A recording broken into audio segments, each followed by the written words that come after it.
আলহামদুলিল্লাহ আলহামদুলিল্লাহ নোয়াখালী চাটপিল বৈরং রামরায়ণপুর এলাকা থেকে ঈদগাহ মাঠ।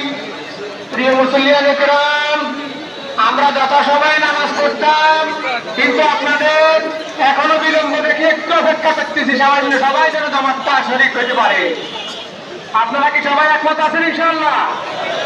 এই যে আর 5 মিনিটের মধ্যে ইনশাআল্লাহ আমরা জামাত করে ফেলবো। এই যে রাস্তার মধ্যে অনেক লোক ভাই, আমরা সবাই মাঠের পূর্ব দিকে চলে যাই। যারা বাসে আসেন দ্রুত পূর্ব দিকে চলে যান, পূর্ব দিকে চলে যান, আর দক্ষিণ দিকে চলে যান।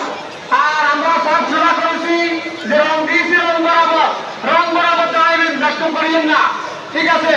আমরা খেয়াল করি সবাই নামাজ হবে ইনশাআল্লাহ 6 তাকবীরের সাথে। ঈদের ভিতরে 2 রাকাত ওয়াজিব নামাজ পড়বো আমরা ইমাম সাহেবের ভিতরে আল্লাহর রাস্তে 6 তাকবীরের সাথে। ঈদের ভিতরে 2 রাকাত ওয়াজিব নামাজের নিয়ত করলাম, আল্লাহু আকবার। মনে মনে খেয়াল করলে হবে, মুখে বলা লাগে না। নিয়ত হলো ইরাদাতুল কলবে, মনের ইচ্ছাকে বলা হয় নিয়ত।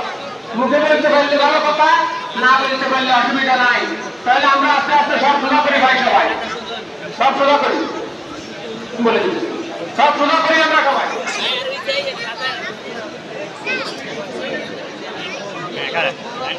সম্মানিত মুসল্লিগণ, আসসালামু আলাইকুম ওয়া রাহমাতুল্লাহি ওয়া বারাকাতুহু।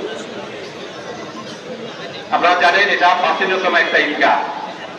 এখানে আমাদের এলাকায় ইসলাম প্রচার করতে এসেছিল জনপুরের আমাদের পীর বুজুর্গরা।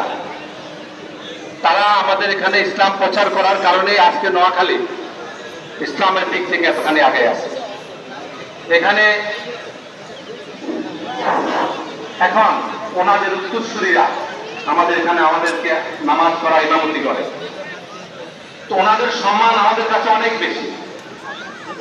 আমরা প্রত্যেকে শিক্ষা দিচ্ছে, সেটা স্মরণ রেখে একেবারে সম্মানের সাথে সবাই যেন প্রত্যেকে কেউ মাহরুম যাব না। আমরা প্রত্যেকে এই সম্মানটুকু করব একেবারে সম্মানের সাথে।